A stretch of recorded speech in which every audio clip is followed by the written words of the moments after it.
कभी जब तुम कोई उम्मीद जगाते हो तो तुम्हें पता है उस उम्मीद को मैं ही पूरी करता हूँ। तुम्हें पता भी नहीं चलता है कि तुम्हारी उम्मीद को पूरा कौन कर रहा है।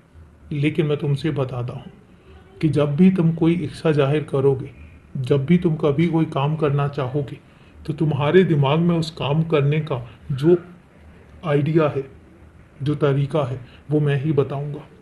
मैं ही बताऊंगा कि तुम्हें उस काम को कैसे करना है। और एक बात याद रखना, तुम्हारा हाथ पकड़कर मैं उस काम तक तुम्हें लेकर जाऊंगा। और फिर तुमसे कहता हूं कि जब मैंने तुम्हारा हाथ पकड़ा हुआ है, जब मैंने तुम्हें थामा हुआ है, तो फिर तुम्हें किसी भी परेशानी, किसी भी दुख, किसी भी तकलीफ की चिंता करने की ज़रूरत नहीं है। मैं हूं ना तुम्हारे साथ। और जब मैं तुम्हारे साथ हूं तो तुम्हारे लिए मेरा होना पर्याप्त होना चाहिए। तुम्हें किसी भी जगह पर कभी भी परेशान होने की ज़रूरत नहीं है। और तुमसे एक बात कहता हूँ कि अपनी ज़िंदगी में तुम जितनी हो सके दूसरों की सहायता किया करो।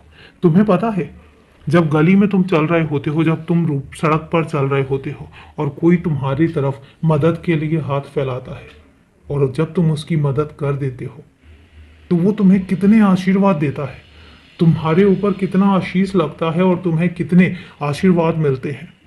और वो आशीर्वाद सीधे सीधे मुझ तक पहुंचते हैं और उसके बाद मैं उस काम का तुम्हें फल देता हूँ।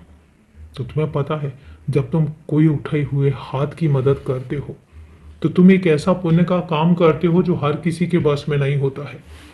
और मैं तुमसे एक बात कहता हूँ कि तुम्हारे साथ जिसने भी बुरा बर्ताव किया है, जो भी तुम्हारे बारे में बुरा सोच रहा था, अब उनकी सोच को मैं बदलूंगा। और अगर उसके बावजूद भी वो तुम्हारी तरफ इसी रवैये को रखते रहे, तो यकीन रखना कि तुम्हारी तरफ कोई भी नजर नहीं उठने पाएगी। मैं उठने ही नहीं दूंगा।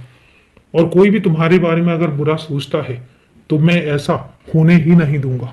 वो सिर्फ सोचते रह जाएंगे और उसके बाद उनको कहाँ लेकर जाना है ये मैं सुनिश्चित करूंगा।